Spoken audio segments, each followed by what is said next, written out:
Yon mga kalapatids, eto mamaya ikakarga na natin si Negra sa CPRC last lap sa Pagudpod, Ilocos Norte. So sana po makauwi si Negra mga idol, mga kalapatids, sa Pagudpod, Ilocos Norte. So final lap na po yan mga idol. Sana pagpalain po tayo na makapag-clock o makauwi nga po ang ating munting alaga na si Negra. So yan nga po yung kanyang tatak mga idol. Kabilaan po yan. Yan mga kalapatids.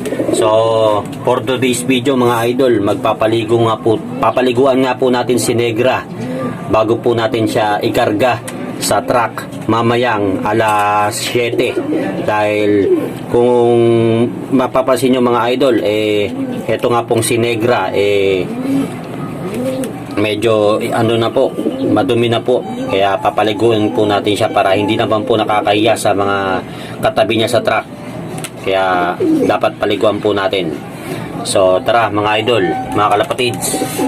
So ipo-force bath na lang po natin siya mga kalapatids, dahil kapag hinintay nga po natin siyang maligo na kanyang sarili, hindi po siya maliligo, dahil alam naman po natin na pag ganyang mga derby, malimit na nga po maligo ang ating mga alagang kalapate o alagang mga ibon, dahil alam naman po natin na mga medyo stress na po sila sa layo ng kanilang nililiparan mga kalapatids.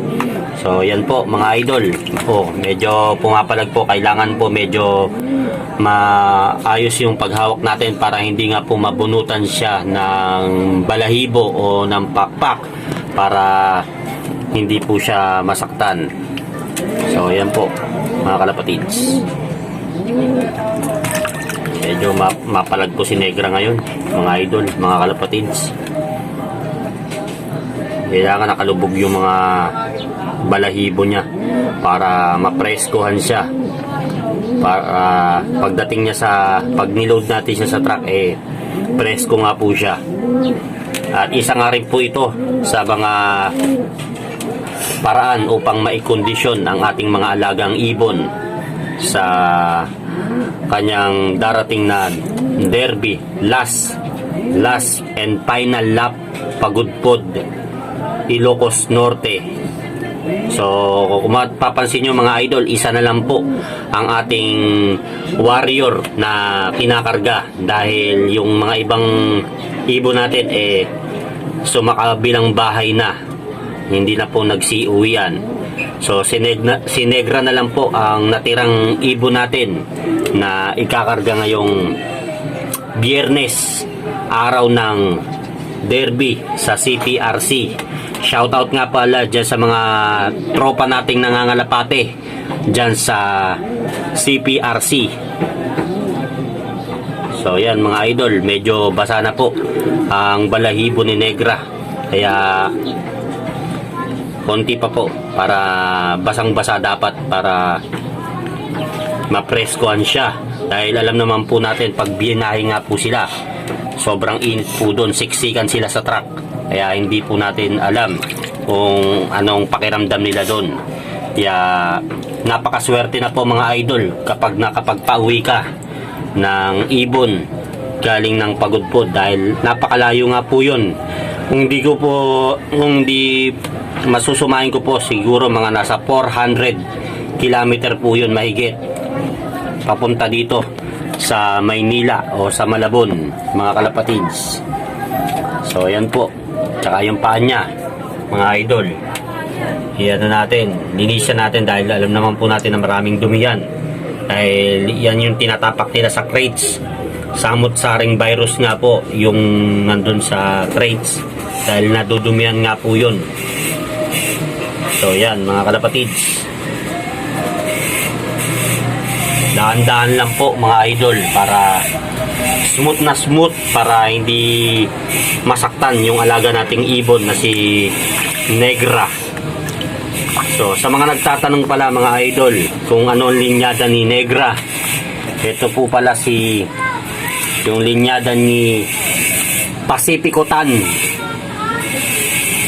yung kaibigan natin na nagpahiram sa atin ng ibon na si Jurin Ruado. Shout out sa iyo, Jurin Ruado. Ito yung ibon na hiniram natin.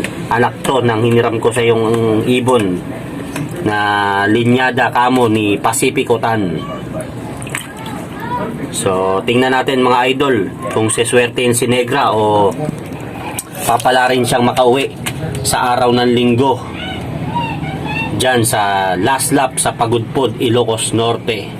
So, yan po mga idol, medyo ano na po, basa na po yung ating ibon.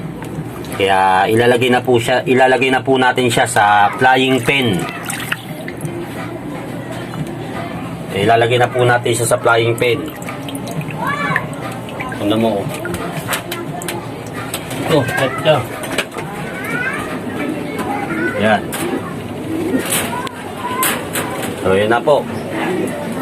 Mga idol, nandun na po si